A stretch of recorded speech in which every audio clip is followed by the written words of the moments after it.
கட்டாய கடமை ஜும்மா. இந்த ஜும்மாவுக்கு நேரத்தோட வர்ற கூலிய அல்லாஹ்வுடைய தூதர் எப்படி சொல்றாங்க? முதல் வாரவங்களுக்கு ஒரு ஒட்டகத்தை ஹதியா கொடுத்த நன்மை கிடைக்குது. ஒட்டகம் வாங்க முடியுமா? நமக்கு எத்தனை லட்சம் இருந்தாலும் ஒட்டகத்தை கொடுத்த நன்மை. அடுத்து ஒரு நேரத்துக்கு வர்றவங்களுக்கு ஒரு மாட்டை அறுத்து தர்மம் செய்த நன்மை. அதுக்கு பிறகு ஒரு ஆட்டை அறுத்து தர்மம் செய்த நன்மை. அதுக்கு பிறகு ஒரு கோழி, அதுக்கு பிறகு ஒரு முட்டை.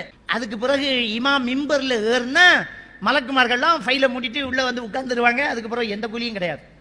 ஜும்மா தொழுத நன்மை இருக்கும், அந்த எக்ஸ்ட்ரா நன்மை ஒன்றும் கிடையாது. அப்ப அட்லீஸ்ட் மிம்பர்ல ஏறதுக்கு கொஞ்ச நேரத்துக்கு முன்னால வந்தா தான் முட்டையாவது தர்மம் செஞ்ச நன்மை கிடைக்கும்.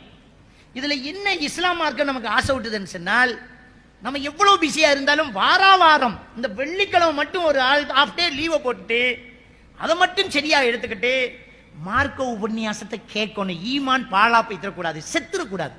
அதான் அல்லாஹ் தஆலா 14வது வசனத்துல சொல்றான். சூரா ஹதீதினுடைய 14வது வசனத்துல அல்லாஹ் தஆலா சொல்லி காட்டுறான், இன்னல்லாஹ யுஹில் அர்த பஅத மௌத்திஹாங்க. இந்த பூமி செத்து போனதுக்கு பிறகு அல்லாஹ் உயிர்ப்பிக்கிறான். அப்படின்னா என்ன அர்த்தம்?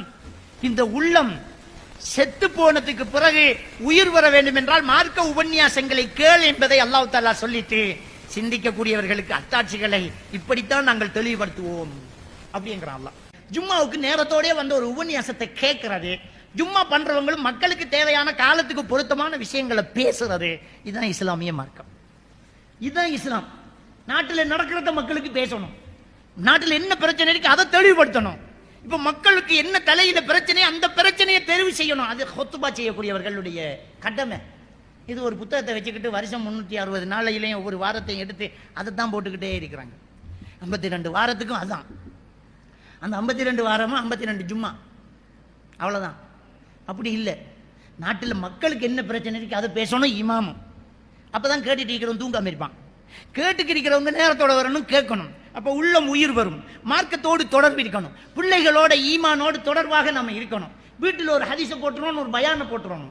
இடைக்கிட தர்பியா நிகழ்ச்சிகள் நடக்கும், இஜ்திமாக்கள் நடக்கும். அப்ப உள்ளம் அதுல சேரணும், இல்லாட்டி செத்து போகும். நாட்கள் நீடிக்க மனசுகள்லாம் போகுது. முதல் வேதம் கொடுக்கப்பட்டவர்களுடைய பண்பு அப்படி நீங்க இருக்காதீங்க.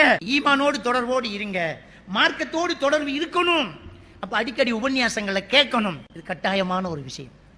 இது நம்ம செய்யணும். அப்ப பிந்தி வாரது அல்லது நேரத்தோட வந்து தூணையும் பேனையும் பிடிச்சு தூங்குறது அப்படி இல்லை. மார்க்கத்தை கேளுங்க, மார்க்கத்தோடு தொடர்புங்க, ஹதீதுகளை கேளுங்க, ஒரு ஹதீஸை வாசிங்க. அப்ப உள்ளம் உயிர் வரும்.